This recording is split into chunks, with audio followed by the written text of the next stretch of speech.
The first is, and this has always kind of made me laugh as long as I've lived in Silicon Valley, which is 30 plus years now.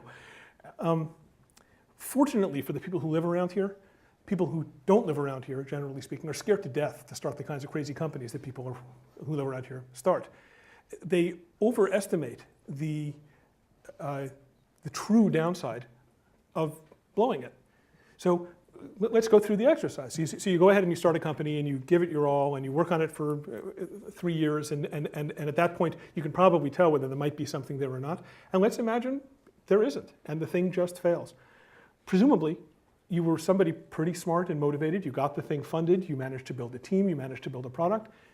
You're going to get another job. You'll have to start another company, you'll be able to join another company somewhere else. The objective risk, at least early in your careers, which is where essentially all of you are, the objective risk is low.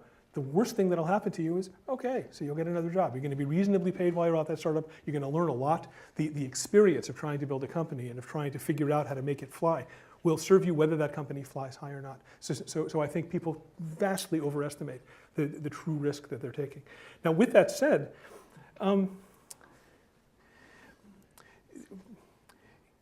I don't really know a way to say this to you that you'll really be able to internalize, because I know I wouldn't have accepted it at your age, except having experienced it myself, but I'll try to say this anyway.